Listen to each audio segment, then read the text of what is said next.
आता एक मोठी बातमी। संभाजी ब्रिगेडचे प्रदेशाध्यक्ष प्रवीण गायकवाड यांच्या हल्ल्यानिमित्तानं अक्कलकोट इथे मोर्चाला सुरुवात झालेली आहे। संभाजी ब्रिगेड आणि मराठा संघटनेकडून आज अक्कलकोट बंदची हाक देण्यात आली।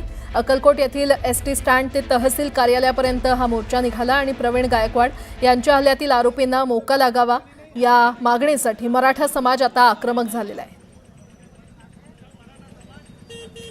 ही दृश्य आपण पाहतोय सोलापूरच्या अक्कलकोटमध्ये हा मोर्चा काढण्यात आलेला आहे। संभाजी ब्रिगेडचे प्रदेशाध्यक्ष प्रवीण गायकवाड यांच्या हल्ल्यानिमित्तानं अक्कलकोट इथे या मोर्चाला सुरुवात झालेली आहे। संभाजी ब्रिगेड आणि मराठा संघटनेकडून आज अक्कलकोट बंदची हाक देण्यात आलेली आहे। अक्कलकोट येथील एसटी स्टँड ते तहसील कार्यालयापर्यंत हा मोर्चा निघालेला आहे। प्रवीण गायकवाड यांच्या हल्ल्यातील आरोपींना मोक्का लागावा या मागणीसाठी मराठा समाज आक्रमक झालेला आहे।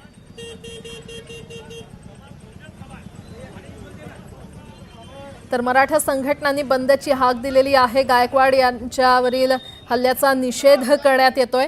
अक्कलकोटमध्ये धडक मोर्चा सध्या काढण्यात आलेला आहे।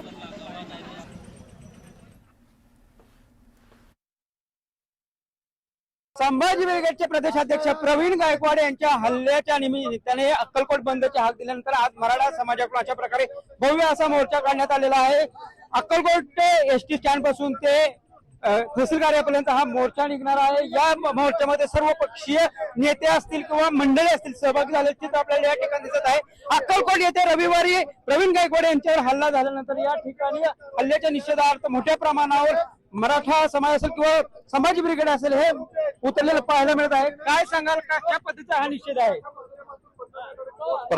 शिवश्री प्रवीण दादा गायकवाड यांच्यावर जो अक्कलकोट येथे जीवघेणा हल्ला झालाय त्या हल्ल्याचा निषेध म्हणून अक्कलकोट तालुका सकल मराठा समाज, फत्तेशी शिक्षण संस्था आणि तमाम अक्कलकोट तालुक्यातील बहुजन समाज, व्यापारी असोसिएशन आणि वेगवेगळ्या सर्व सामाजिक संस्था आणि संघटनेच्या वतीनं हा बंद पुकारण्यात आलेला आहे। सर्व जाती धर्माचे लोक या बंद मध्ये सहभागी झालेले आहेत आणि जो प्रवीण दादावर जो हल्ला झालाय तो हल्ला एकट्या शिवश्री प्रवीण दादावर झालेला नसून या महाराष्ट्रातल्या तमाम बहुजन चळवळीवर झालेला आहे। सकल मराठा समाजावर, तमाम बहुजन समाजावर झालेला हल्ला आहे। म्हणून या हल्ल्याचा आम्ही तीव्र निषेध करतो आणि प्रवीण दादाला एवढंच सांगतो की असे राज्य सरकार जे तुमच्यावर हल्ला केलेला आहे त्या हल्ल्याचा परिणाम या सरकारला भोगावा लागेल आणि महाराष्ट्राला तमाम बहुजन समाज आता रस्त्यावर उतरल्याशिवाय राहणार नाही। आणि आज राज्य सरकार बघ्याची भूमिका त्यामध्ये घेतलेला आहे। प्रवीण दादावर हल्ला झाल्यानंतर जे सरकारनं कडक कारवाई करायला पाहिजे होतं ते केलं नाही। आरोपीला 2 दिवसात जामीन मिळाला आहे, अजून सर्व आरोपी अटक नाहीत। असं असलं तरी काही अजूनही मुस्लिम बांधवही सहभागी झालेले आहेत। दादा, कशाचा निषेध व्यक्त करताय? जो प्रवीण दादा जो इंसानियत के लिए लड़ रहा है, जो हमारे इंसानियत पर जो हल्ला हुआ है इसका हम निषेध करते हैं।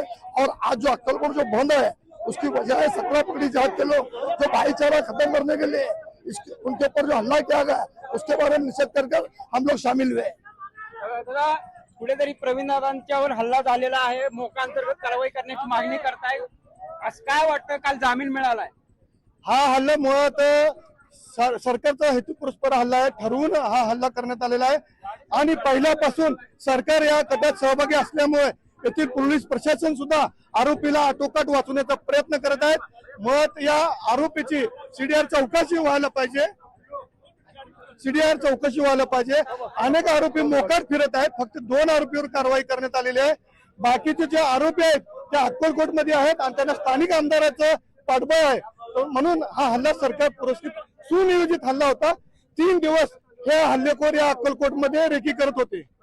अशा पद्धतीने या जो हल्ला झालेला आहे त्याच्या निषेधार्थ कुठेतरी मोठा मोर्चा काढण्यात आलेला आहे आणि या मोर्चामध्ये पाहायला गेलं तर मराठा बांधव असतील किंवा समविचारी जे पक्ष आहेत ते आक्रमक अवस्थेत पाहायला मिळतात।